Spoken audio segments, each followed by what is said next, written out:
What's up, y'all? It's Drewski, and I've teamed up with Mountain Dew to produce a hilarious new basketball podcast called The Dew Zone with Drewski. Learn the backstories of your favorite ballers and celebrities like Jamal Murray. Did you have like a favorite team? Was it the Raptors at the time or no? Was the Raptors even started around that time? Come on, bro. I ain't that old, fam.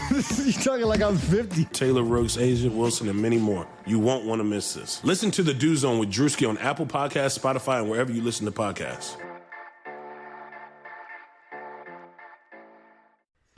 On this week's episode of The Timeline, we have Yusuf Saleem from Suns Film Room to talk about what's wrong with the Phoenix Suns.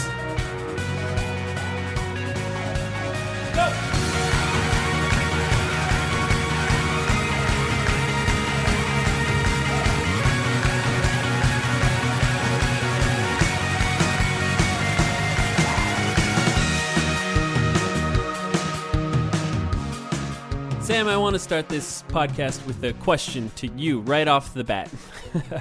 If the Phoenix Suns were a TV show, so not a sports team, if it were a TV show, would you still be watching? No. I would have turned it off long ago. Remember our last episode, Mike, when I predicted that we could pull off a win against the Lakers? and yes. Go. I think you said we're going to go 2-1. Got to give credit to Chris Hansen, who was our guest last week, because I said this team could go 2-1 this past week, and that was very, very wrong. And this was a very hard week of basketball to watch, so we should get into it a little bit. Yeah, of course, there's no predicting that Devin Booker would go down with a hamstring strain, I think they're calling it at this point. So no predicting that, but we have a guest this week. Let's bring on Yusuf Saleem. Yusuf Saleem runs the Suns Film Room Twitter account, and he's a writer for Basketball Index, B-Ball Index online. Yusuf, thank you so much for joining us on The Timeline. Yeah, thank you for having me. Yusuf, you just recently this week wrote an article called Film Room Inside the Mind of Igor Kokoshkov for B-Ball Index. First off, that was an incredible article. I really, really enjoyed it. It's a lot like your Twitter feed for those of you who follow Suns Film Room but maybe haven't read the article yet. It's a lot like that in that it takes individual plays. It breaks down how Igor ran those plays previously and how those plays are currently being run for the Suns. Now, you've been watching, obviously you've been paying very close attention to Igor Kokoshkov so far. How do you feel about how those sets have translated to the NBA so far? Well, I mean, I thought with Igor, his sets, I was actually pretty surprised that he was kind of sticking to the same exact sets and even to the same exact terminology. The plays, for the most part, are the exact same terminology in terms of literally going to your double eyes, fish shirt pull, his chin series, pistol series. So I thought that he would have expected to have a problem knowing the hole they have at the point guard position, because you have to understand for Slovenia, he had Luka Doncic, Goran Dragic, who at that level are probably two of the best guards in Europe when you're playing at Eurobasket. So for him to stick with that system, knowing that Isaiah Canaan's your best point guard, he's your starting point guard, I thought he should have known that that you're going to run into a problem. I also thought that you hear him say it a lot that Devin Booker is his primary playmaker. So I think he viewed Devin Booker as that point guard to play as Goran Dragic. So it really hasn't worked out for them too well so far. That actually brings up a really good point, Yusuf, that I was going to ask you about anyway, because if you look at that Slovenian team, as you said, they were so centered around Dragic and Doncic and didn't really have a dominant big in the form that the Suns have DeAndre Ayton right now. So I guess what's your opinion of how DeAndre Ayton is currently being utilized in the Suns offense? And are there any tweaks that you think could be made to potentially use him more efficiently if you don't think he's being used that well right now? No, I think they've been using him pretty well. They've done a good job of getting him certain switches. If you look at the first play of the game against the Mavs, it's a pistol 5 set that they run out of their pistol series where they set a cross screen and they're able to get Doncic switched onto him. So a lot of that's what they run a lot for him, is running different cross screens and rip screens to get smaller guys switched onto him. And he's had success. So I don't agree with, I know people on Twitter a little bit are saying that you have to play through DeAndre Ayton more. I think the amount of touches they're giving him is fine. Yeah, I think it's less of a problem as much as when he gets open based on some of these sets, it's been very difficult to get him the ball, especially on the roll, on the weak side roll. I mean, that's a difficult pass in general, but we haven't done very well at getting him the ball. Now, do you think... Now, you talked about that you were surprised that there weren't a lot of changes. Do you find that that's a criticism of Igor Kokoshkov, that he hasn't maybe adjusted the offense based on not having an effective point guard, or do you think that this is just something that comes with time, based on what you've seen of him so far? Well, I think most coaches really don't change that much. Igor in his first press conference has said something along the lines of, I'm a young coach, I don't have a philosophy. Once you get experience, that's how you build your coaching philosophy. But I mean, he's stuck to the same exact stuff he ran for Slovenia. I thought they had success with that only because like I said, they had Dragic and Luka Doncic. So I think you could fault him for not changing, to just sticking to what he wants to do rather than focusing more on creating a system that would work without having a star point guard. Maybe we should talk about the point guard position a little bit because, I don't know, Yusuf, if you just got finished watching the game against OKC, but you talked about Isaiah Canaan for now has been the starting point guard. But Elie Okobo just had easily the best game of his promising career so far. He finished with 18 points, 8 assists, and is obviously in many ways still a flawed player, has tons of inexperience, but does have some interesting skills in his arsenal as well, certainly as a shooter that I think he showed off tonight. In sort of framing that, there's obviously not a Goran Dragic on this team, but do you think that Okobo potentially has that potential to maybe sort of step into the role that Canaan is currently playing and do a little bit of a better job as the season goes on? Or do you think the Suns really need to maybe give up on this experiment early and look to the outside, look at trades if they are going to continue running these same types of plays? Yeah, I think I finished well on your first part with Ellie. I think he's going to be a good player. I thought they made the right choice there. I thought he was a good pick at 31, where they got him in the second round. So you have to find a way to give him minutes, and I think he will produce well. But if you're looking at going out and competing against tonight Russell Westbrook, on Wednesday, you play 2 all-star players again in DeRozan and Aldridge. You play Toronto, where they got Lowry and Kawhi Leonard. So, I mean, Elie Okobo is really not going to move the needle for you that much in terms of going out there and beating those quality teams, right? So that's when you look outside and say the point guard position is the most important position for our team. I finished that piece trying to get to that point a little bit where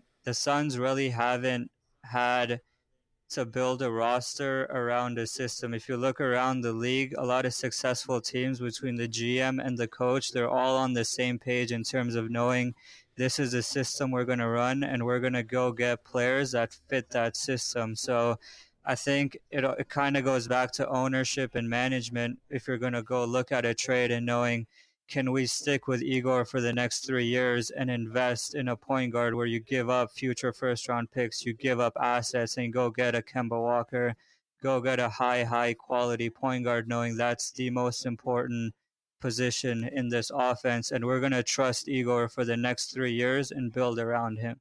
Yeah, it's almost like a cruel joke to hire Igor Kokoshkov when, as you know, you followed him throughout this time and this hiring process. It's very clear that the most important position is point guard. It's almost a cruel joke to hire him and then not give him any sort of quality point guard. Even Devin Booker, we've seen the point book, as much as we want it to work, it's not working. It's difficult for him to balance that being the most important scorer on the team and then trying to find other players. That's a point guard's job, and he hasn't really done that in his entire basketball playing career, so it's difficult for him to do that too. But what makes it really hard and what makes it interesting about where we're at right now is that fans tend to look at this and they want to blame someone. They say this is not going as we expected. Now, it should be said the schedule is very hard, but it's one thing to lose. It's another thing to get killed and lose by 20 or 20 plus points. Or even like today, the game that just ended with OKC, it was essentially a 20-point loss, and then it was cut a little closer in garbage time at the end of the game. But what makes it hard is the fans are looking for someone to blame. And there's two sides of this coin right now. There's the fans that are saying, is Igor going to be fired? This is already happening. And I don't blame them because of the past. What's happened in the past? We fired Earl Watson after 3 games. We have an owner that's a little bit of a loose cannon, so we don't know what's going to happen. So as ridiculous as it seems, talking about firing Igor has already started on all ends of the internet. It's by fans, of course. It's not the media. It's by fans. And then there's the other side of it that says, well, how do we judge a coach when the most important position in his scheme is the point guard? And it's like, what's really happening here? So from your perspective, Yusuf, what I really want to know is, how do you feel about Igor so far? Do you feel like he's done a good job? Do you think that it takes a while to judge? I know that we don't have to give a warning here. Of course, this is a small sample size theater. We all know that. We don't know what things are going to turn out in later, but just so far, how do you feel about Igor? Well, I think Igor, he's in a tough spot, like we've talked about the point guard position, so he's dealing with that. But I certainly think he's an upgrade over what we've had in the past in terms of his personality. I don't think he's out there counting high fives. I was actually kind of noticing, I don't know if you guys were noticing, he doesn't really give players high fives when they check out of the game. Is that so? Mm-hmm. So I'm sure he's not counting high fives and making them feel good. It's kind of like the opposite type of personality with him. But as far as basketball X's and O's, his X's and O's are not holding the team back. I think from a pure talent standpoint, they just don't have it. So, I mean, if you watched Ariza tonight, he didn't start the second half. He looked like he was battling through some kind of injury or something's not right with him. Ryan Anderson really hasn't given you much. So again, I don't think you can place that much blame on Igor at this point, because I think he'll figure it out. Yeah, I mean, to your point, I think it says something when, as you were saying, Mike, this was almost a 20-point loss. In fact, Dave King, I have to give credit to him because he was the one who brought this stat up on Twitter. Had the Suns lost by 18 points tonight, they would have been the first team in 48 years to lose 5 straight games by 18 or more points. And it was looking like it was going to go that way before they were able to cut it down towards the end of the game and avoid that fate. So just in making a point of how historically bad they've been in this stretch. But Yusuf, you bring up Anderson and Ariza. What does it say about this team when Elia Kobo and Mikal Bridges are going out there and the team seems to be playing, at least tonight, its best basketball with those rookies on the floor, because you have guys like Ariza and Anderson just struggling to hustle back on defense. Transition defense has been a huge problem for this team so far. They're giving up the most fast break points to opponents in the league by a wide margin so far, and they're not getting many fast break points for themselves on the other end. Just, it's just interesting trying to evaluate these veterans right now, because it really doesn't seem like we know this isn't what these guys were on Houston. Why are they struggling so much right now? Is it, again, just the lack of a point guard? Is it that they just start, taking their money and then they're going to run with it? Or what's your evaluation of Ariza and Anderson thus far into the season? I mean, yeah, I think a little bit, like you touched on, is a little bit of the taking their money, coming here for a year, especially with Ariza signing a 1-year deal for $15 million.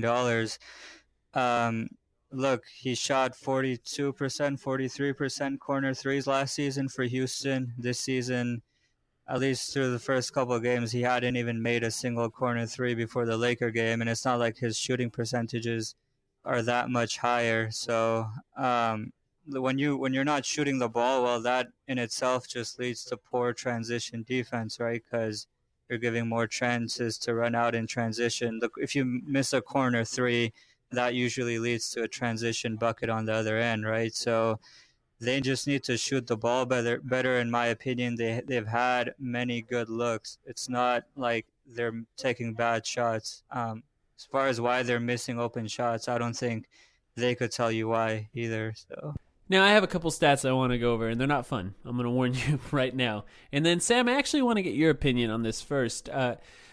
First of all, the Suns have the worst point differential in the NBA so far. This is as of before the OKC game ended. I'm sure it didn't get much better.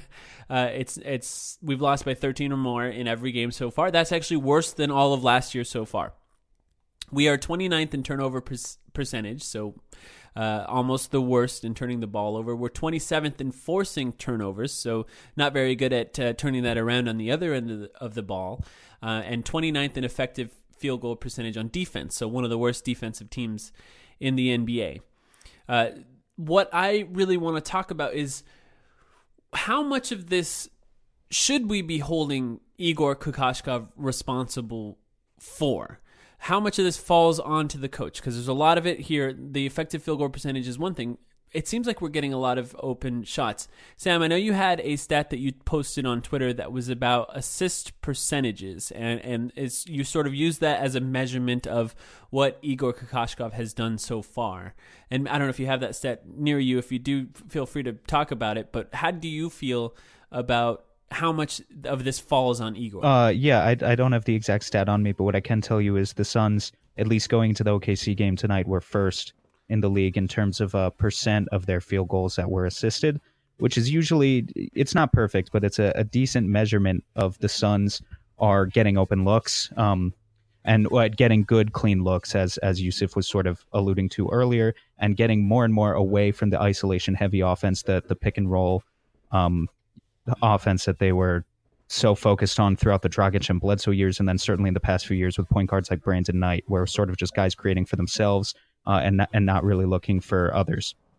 So look, I don't think too much of the blame falls on Igor Kokoshkov right now. I'm mostly concerned with the effort, because seriously, out of some of these veterans, Tyson Chandler, I don't think has contested a single shot all season. Trevor Ariza and Ryan Anderson just look plain bad. And I think some of it is going to even out. I think those corner threes are going to start falling eventually. I think for Ryan Anderson, just missing open threes isn't going to be a problem for him consistently.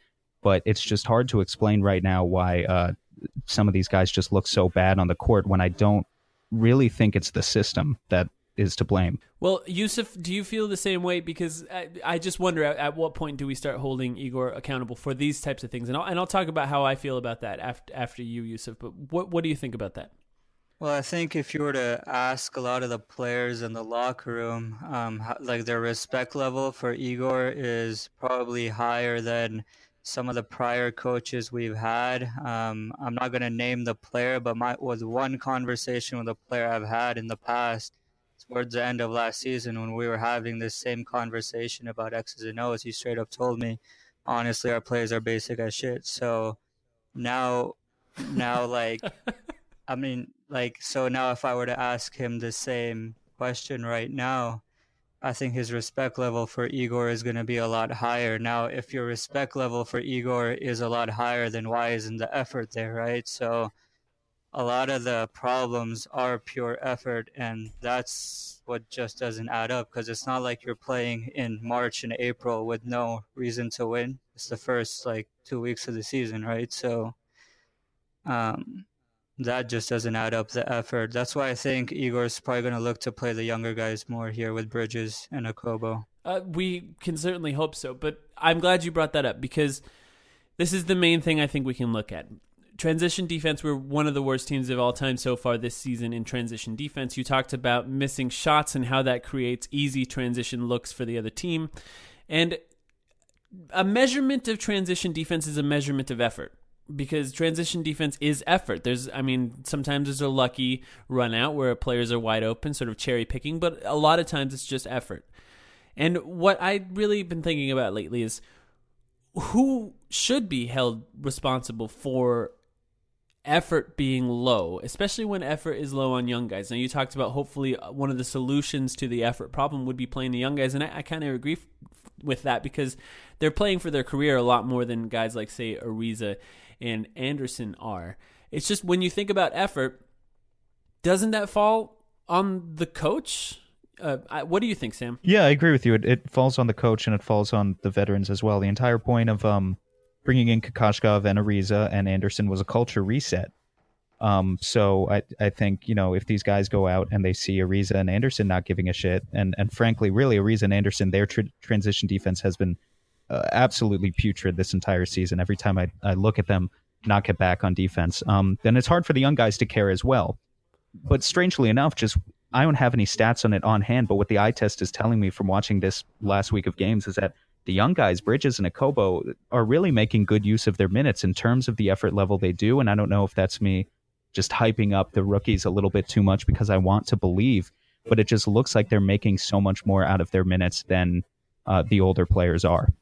But certainly to bring it back to, because your question was about Igor, I do think one thing that he can do to sort of amend the problem is start to play the young guys more, bench the veterans until they can prove that they're really willing to do what they were brought here to do. Yeah, I think that's one sort of potential solution to that, but I don't know that it solves a lot of the on-court problems other than maybe effort, because one of the big problems is defense. Now, your article, Yusuf, that you wrote was a focus on offense. Now, do you watch a lot of film of the team on defense as well? And if you do, how do you feel about it so far? Well, I think Sam brought up a great point. I think it's not as much individual defense. I think, like he said, you brought in Igor, Ariza, and Anderson as a way to reset the culture. It was viewed as a culture reset.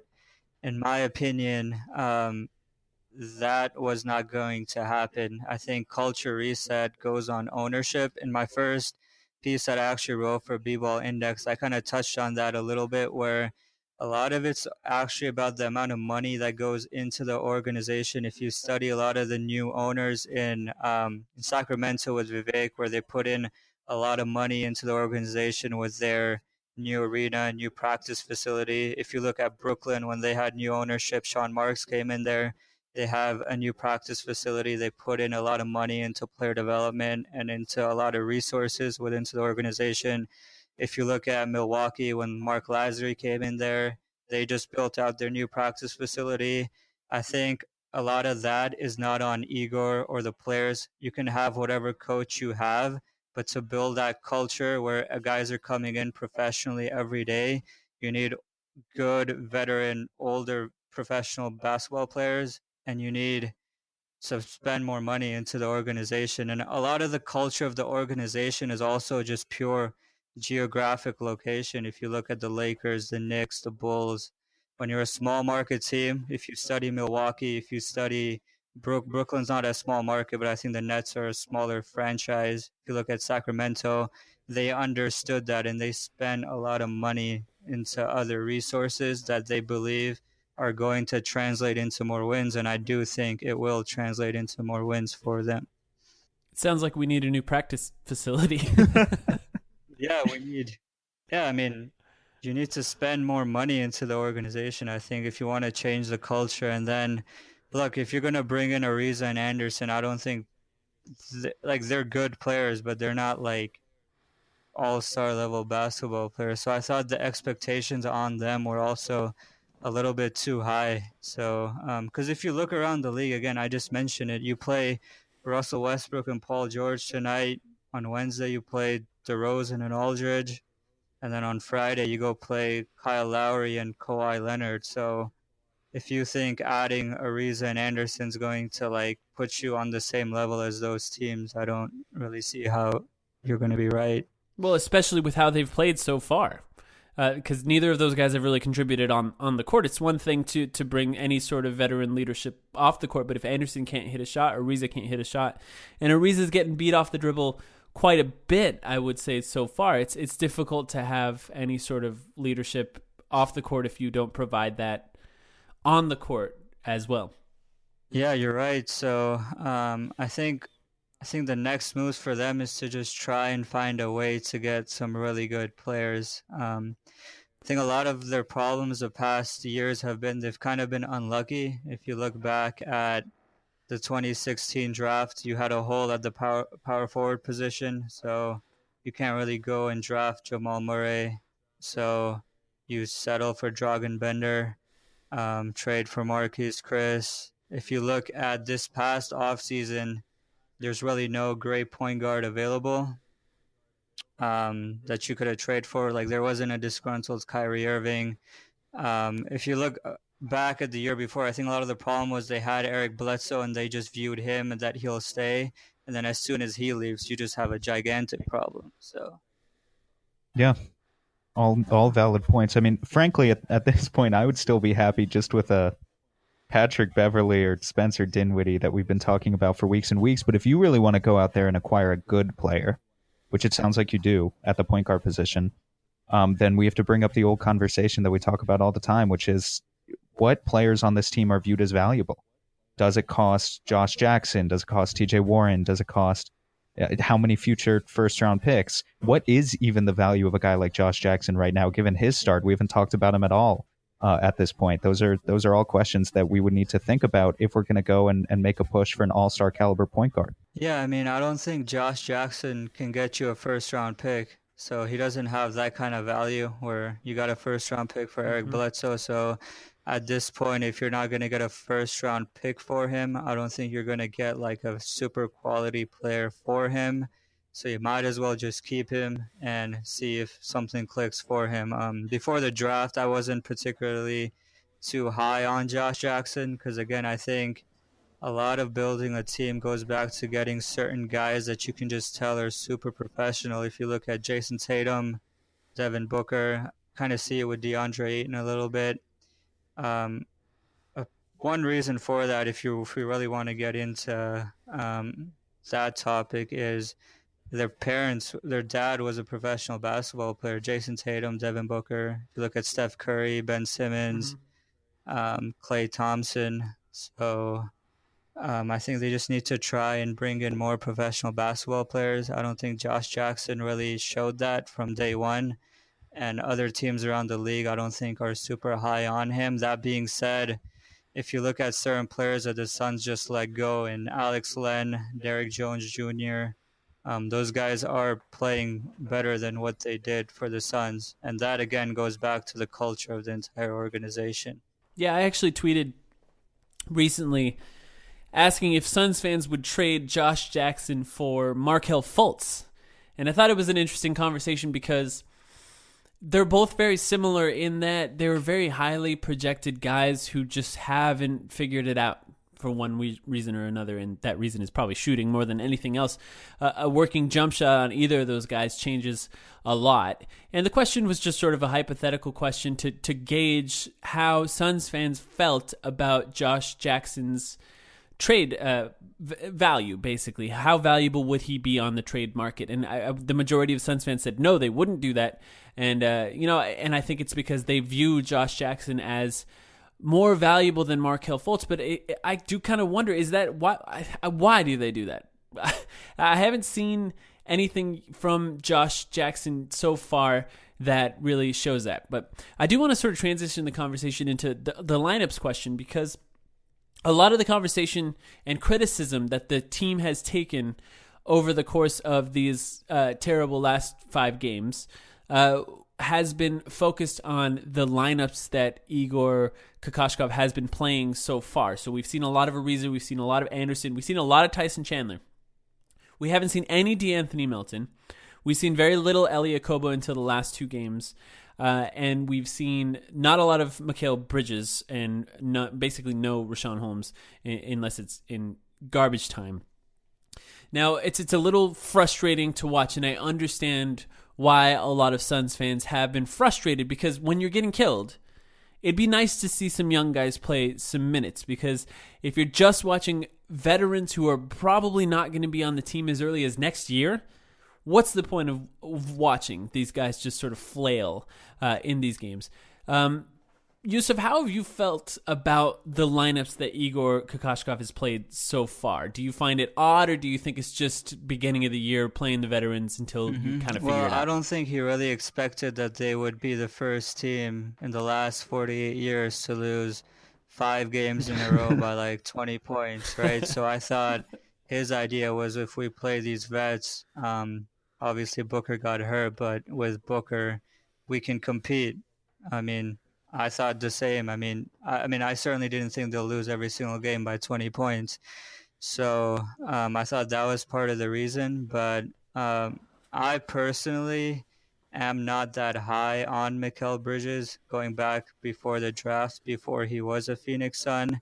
So I don't know what they've seen in practice with him where they don't want to play him as much. Maybe something with that. But if I were to throw out a lineup change, I think I would play Booker, Bridges, Jackson, Ariza, and then Aiton at the 5. That would be my best lineup. I might not start with that, but that would be the lineup that would get the most minutes. But I think the main thing, I just don't understand why Tyson Chandler is still playing. I think you have to play Rashawn Holmes. Even Dragan Bender, I disagree with them just throwing Dragan Bender away. Like, it makes absolutely no sense. So, Dragan is a typical example of a player. If he was not in the Phoenix Suns organization, if he was in Utah, great ownership, San Antonio, Boston, like a really good organization, he would look much, much better, and he would be a valuable player to those guys in like a playoff game. He's that good in my opinion. But now he's in Phoenix. He really hasn't felt comfortable from the beginning. And if you actually watch him play when he first came on, he wasn't this bad. So that's the organization's fault for him to literally get worse over a 3-year period. So Yeah, that's interesting. I mean, I can't say I particularly agree with Dragan, but I do agree with the possibility. It's just hard to verify, what might be the case with that. Obviously, we don't have inside access to the practices. Regarding your point on Tyson Chandler, I looked it up before the OKC game. He was allowing opponents to shoot 77% inside 6 feet, and I think at that point it's essentially it's essentially just letting your guy get past you and have an open dunk and then just hope he misses it every once in a while. It's a complete lack of interior defense, where obviously it's the most important position defensively to build your defensive system around. So I completely agree with you there. I would throw all of Chandler's minutes to Rashawn Holmes at this point. And honestly, I do agree about not completely throwing Dragan Bender away. I don't think 2 years is enough to completely give up on this guy when he's so young. I wouldn't give him many minutes, but the Suns are pretty desperate for front court answers right now. So I would certainly at least experiment with Bender and see if you can maybe get him going in his 3rd season a little bit. I find that interesting. I think that Bender is sort of viewed as this plus defensive player, and it's possible that he is. It's difficult to judge based on the way the season has gone so far. It's hard to picture how good defensively he would be when everyone else kind of lays down on defense. How much can you defend 3 or 4 players on your own? But I do want to talk about defense, and I want to see, Yusuf, what you think the main problem is with our defense. Now, a lot has been made of over the last few days about getting rid of Shaquille Harrison, getting rid of Davon Reed. Those are 2 of our better defenders that were on our team over the offseason. And then, of course, we're not really playing a lot of Dragan Bender. Tyson Chandler is not much of a defender anymore. Do you think that the main problem with our defense is players, or do you think that it's scheme or effort over the actual personnel that we have? Well, I mean, in terms of players, effort, or scheme, I would kind of rank the blame on players and then effort and then scheme. I think players make a difference. I know a lot of people think that playing NBA defense is about team defense, which I completely agree with, but when your individual players, like Devin Booker doesn't give you that much or anything defensively, he's a negative defender. DeAndre Ayton's going to have his struggles. I think he's a better pick and roll defender than people on draft Twitter were making the case for him to be like a terrible pick and roll defender, terrible defender. So individually, like Josh Jackson has not lived up to the defensive ability that he was supposed to be. So a lot of that is part of the players, and then Ariza has not looked like a great defender since he got here. I think with him it's a little bit of an effort issue at times, but I don't want to say that on him, considering tonight he looked like he has been battling something, and he obviously didn't start the second half, so I don't want to say he's not. I mean, he's obviously playing through something. We don't know exactly what that is.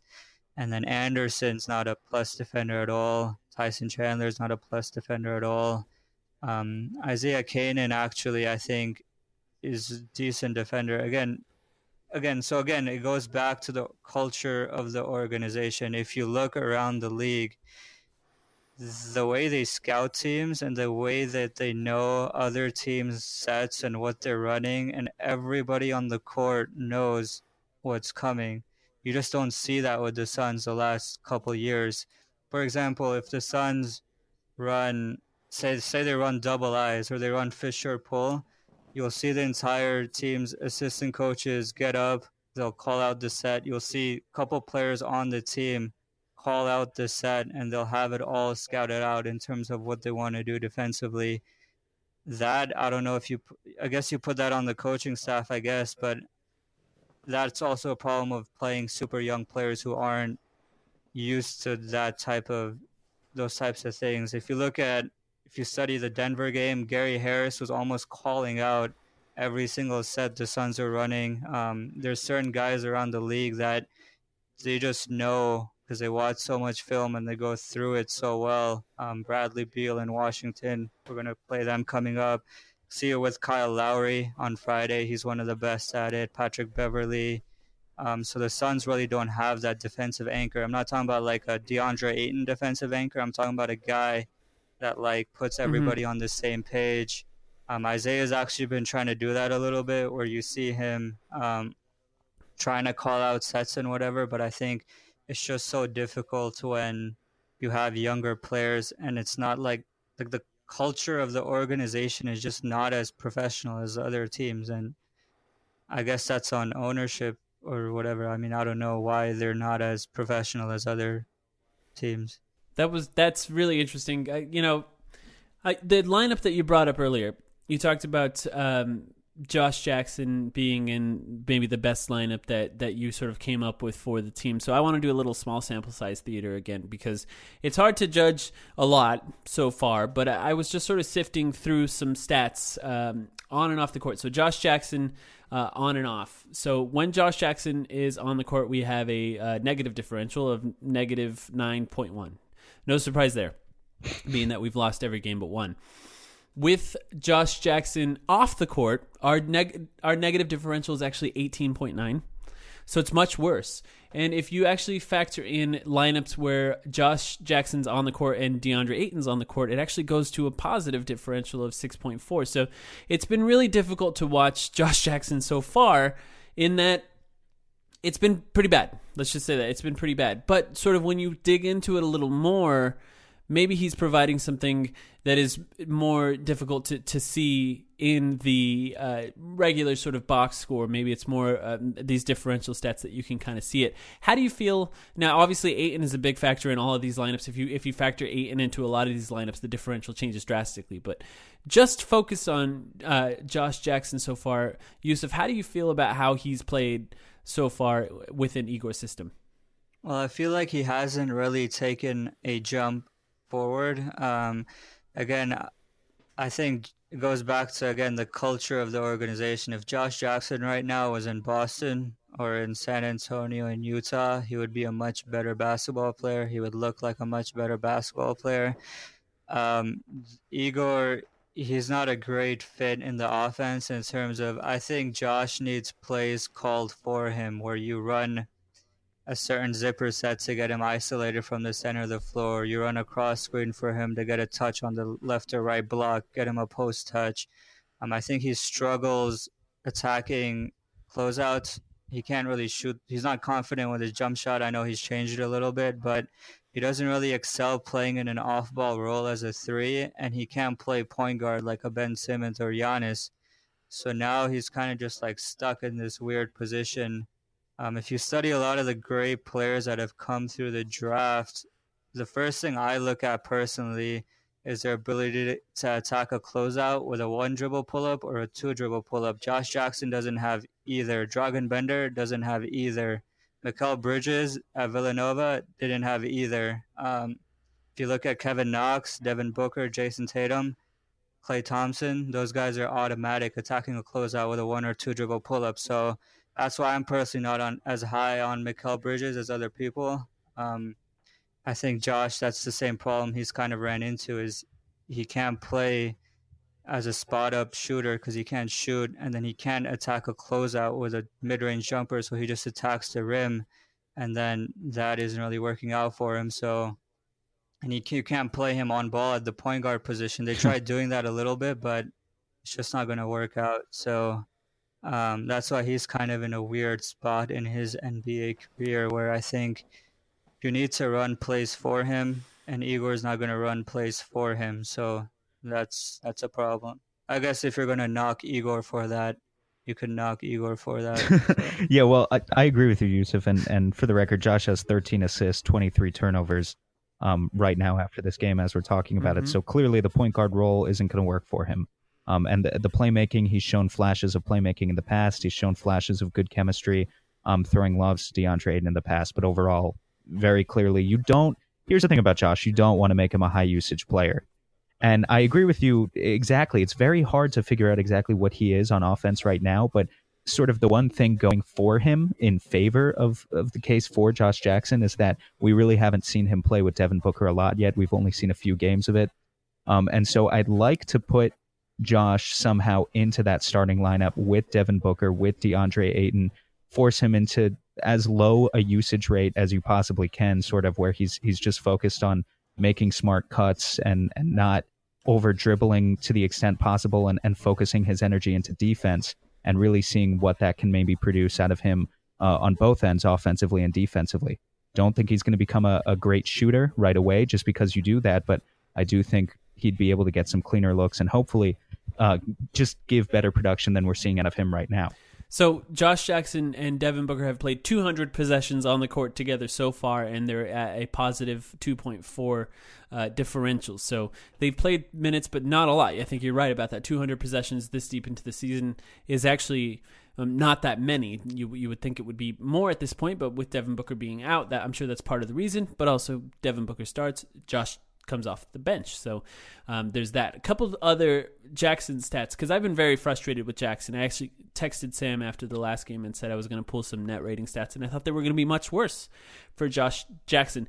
I did a two-man lineup, sort of looking at the lineups in the NBA.com stat lineups, and the Ayton Jackson lineup is actually the best two-man lineup the Suns have. So when those two are on the court together, it actually results in the highest net rating of 3.7 for if you factor in some basic minimum possessions. That's the highest rated one. If you don't factor that in, you can look at Booker and Bridges, who've only played 17 minutes together, but they have a net rating, an insane one of 55, a plus 55.7 per 100 possessions. So it's an insane one. Obviously not able to be kept up. But it's just, I find it interesting that what the eye test for Josh Jackson hasn't really been the same as what the stats are, as far as the team actually playing well when he's on the floor. And that could come down to he's actually got a little bit of chemistry with Ayton when we haven't really seen a lot of other players that have a lot of chemistry with him so far. Now, I do want to ask you, Yusuf, though, when you just look at this season as a whole, so far, what do you think is the number one problem with the team up to this point? Professionalism. Yeah, that's interesting. I think, again, I've talked about it a lot. I went to practice last week. I mean, I'll go to practice throughout this season. I've talked to guys on the team. I think that's a lot of things that, I mean, I didn't really understand that too until I kind of started doing this and got in there. So much of it is just culture of the organization, and that goes back to ownership. So ownership and management or whatever. I mean, you fire Ryan, I don't think that's do as much as you think it is, but it's about being a professional. Again, like I said, defensively, if you look at certain assistant coaches, if you look at certain players, they know, they call out certain sets and they have certain defensive schemes for certain sets. Like Boston, for example, Brad Stevens is the best at it because that's a part of their preparation, and that's been a problem for them. There's no excuses for such bad transition defense. That's the number one sign of a poorly coached team and a poorly ran organization is poor transition defense, and their transition defense has to be like historically bad. I don't know the numbers, but I would just say professionalism is the biggest problem. Forget about what they're running, who the players are, or whatever it is. It's just about professionalism and effort. Sam, what do you think the biggest problem is? It's a hard question to answer. Actually, Yusuf, Yeah. I'm surprised with your answer. It's a good one now that I think about it, but I wouldn't have even thought about it. I probably would have told you effort on the part of the veterans. I would have told you transition defense. I would have told you breaking open shots. But all of these are small problems when you bring them up to professionalism and talking about how culture starts at the top. We've gone a couple of episodes now, I think, or maybe only one episode without talking about Robert Sarver. But since Yusuf has mentioned it a lot this episode, I do think you have to bring it back to Robert Sarver. And all of these sort of intangible things that we just as fans don't see going on inside the locker room, inside the front office, that could potentially have a negative impact on this team throughout the season. So I don't know. I think that is a pretty good answer right now in terms of what's plaguing the Suns. Yeah, I agree. I think it's a point that I wouldn't have thought of, and I love how succinct it is, because professionalism is just a really good word for it, because it comes down to professionalism at all levels, from the ownership to the front office to the coaches and then to the players. Because what I like about saying professionalism is it doesn't point it at anyone, maybe except for Robert Sarver. It sort of implies that there's professionalism that needs to be fixed at all levels, and it's true. The veterans haven't been playing up to what they should be doing. The young guys need to step up a little bit too, although some of them have played pretty well so far. Ayton, it's difficult to criticize Ayton. Of course, he's got defensive issues, but he's been so good. He's been really good. I mean, we haven't even really talked about that. In fact, Yusuf, how do you feel about DeAndre Ayton so far? Were you high on him coming into the draft? Did you have him number one? And how have you felt he's performed so far? Well, I think he's played to where my expectations were. Personally, I had Marvin Bagley at number one. Marvin's just a kid. Interesting. And I've known Marvin since middle school, so kind of just grew up with him from the same place in Arizona. So I think he's going to be the best player in the draft. I think he's in a bad spot in Sacramento right now in terms of getting minutes and whatnot, but I thought they made the right choice to go with Ayton over Doncic, even though, again, if you hire Igor, then your primary thing is getting a point guard, right? So Luka Doncic would kind of fit that bill.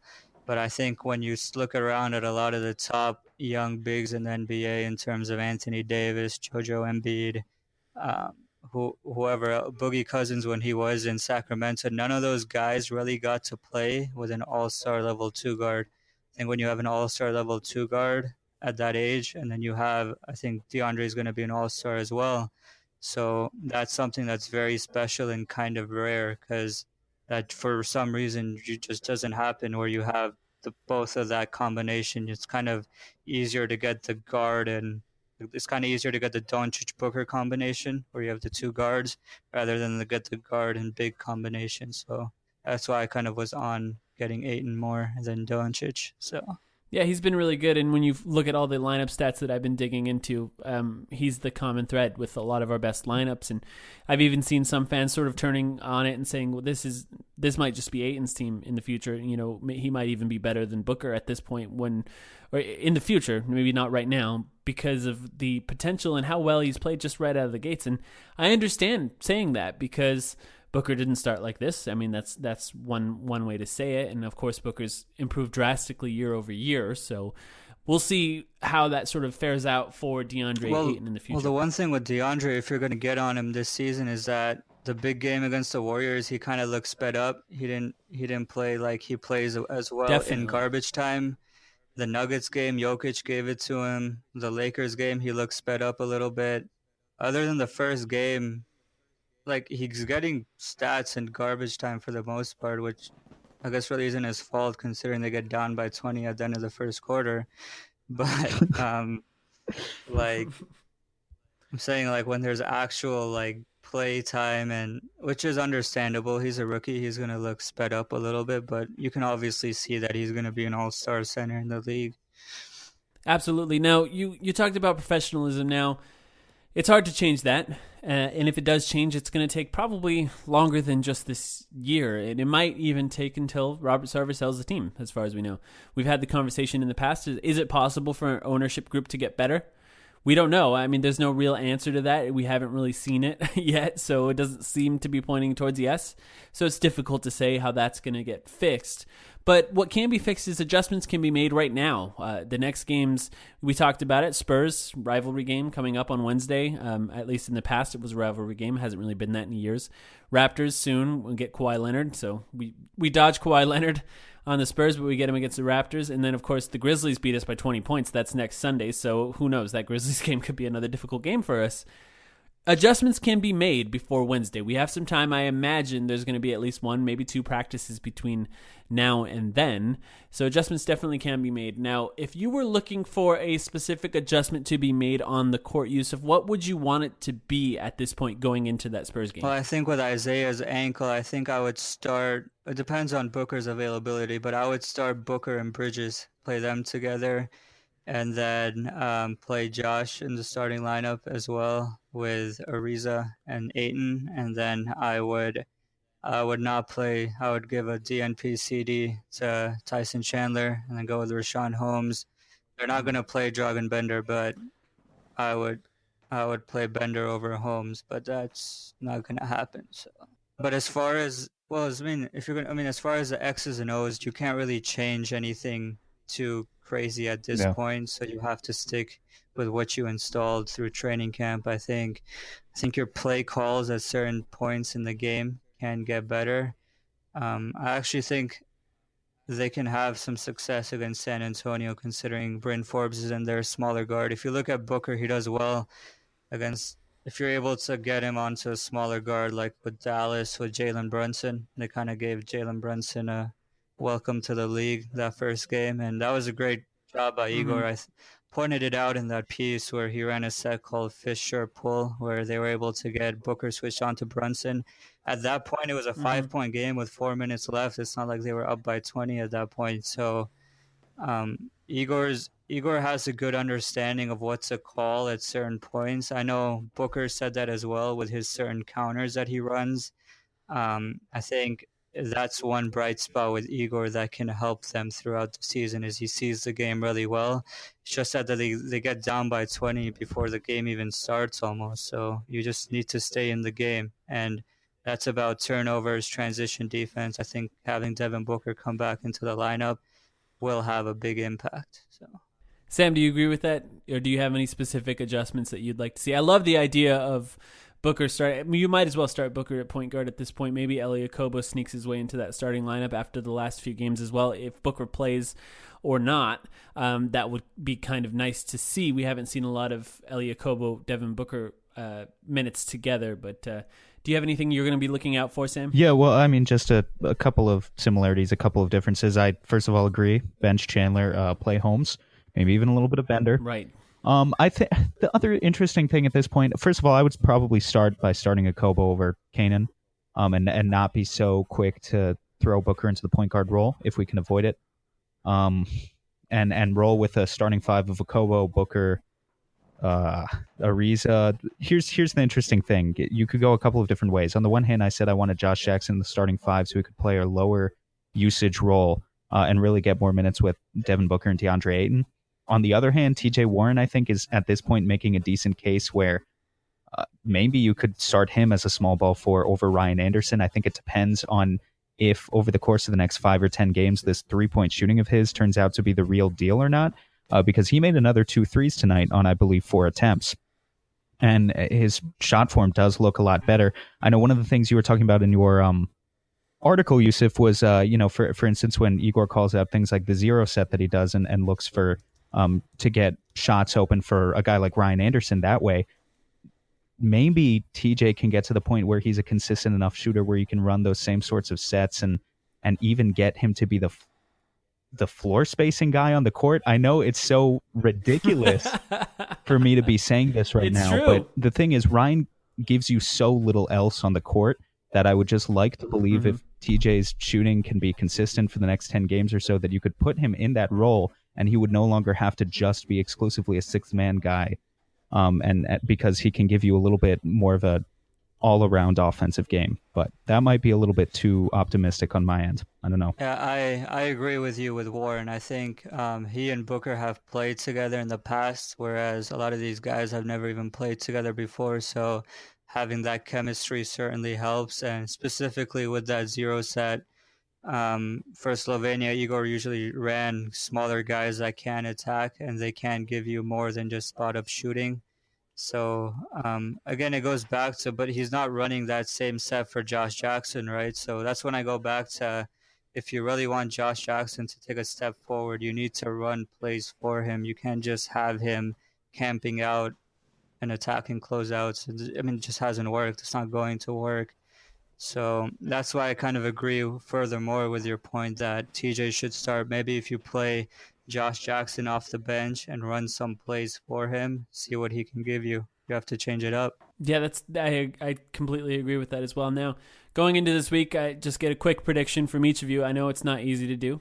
Suns Spurs on Wednesday, Suns Raptors on Friday, Suns Grizzlies on Sunday. Sam, how many of those games do you think the Suns have a chance of winning? One. Is it the Grizzlies game? Yeah, I mean, look, the Spurs they're I believe, 30th in defensive rating in the league right now. Going into today's games, again, we don't know as of tomorrow morning. I don't know if the stats are going to be updated and if it will then be us, possibly actually, who's 30th in defensive rating. But like Yusuf was saying, you take advantage of a guy like Bryn Forbes. You take advantage of guys like Bellinelli getting major minutes. Pau Gasol is a surprisingly good not a defensive anchor, rim protector still, but if you can get him out of position to the point where he's defending the pick and roll, he's barbecue chicken.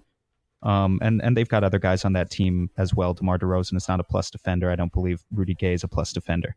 So there are weaknesses for sure. You can absolutely take advantage of San Antonio in some spots. I still don't think they're going to stop the bleeding against them.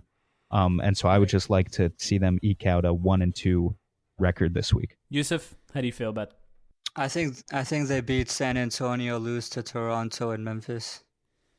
Interesting. I like that. That's the one I want. Yeah. I like that. Well, Yusuf, thank you so much for joining us. This has been really interesting. I hope we can do this maybe more often as well with you because you got some great insight into Igor Kokoshkov, the offensive sets, and you have a lot of interesting opinions on the team and them going forward. So thank you so much for joining us. Make sure everyone follow Yusuf on the Suns Film Room Twitter account. I believe it's at Suns Film. And, of course, check out his article that if you haven't read it already, B-Ball Index. And I imagine you'll be writing for them every once in a while, right, Yusuf? Around 5 pieces a month, actually.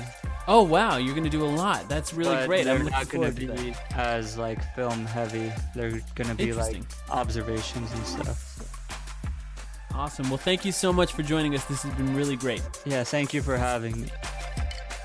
There's no right way to lose the game. Obviously, we feel the same way when you lose the game, but there's a lot of positive when it comes to the effort, and it was 30 or 48 minutes. We never quit in the game. We kept competing, and a lot of positive things when it comes to the, like Ellie, Jacobo, and Mikael Bridges, and something we're getting from 8 and 9 in and 9 out every night. So effort was good. A lot of positive things in the game. Obviously, we're gonna feel bad that we lost the game, but effort was there. I think we tried, and we tried for 48 minutes.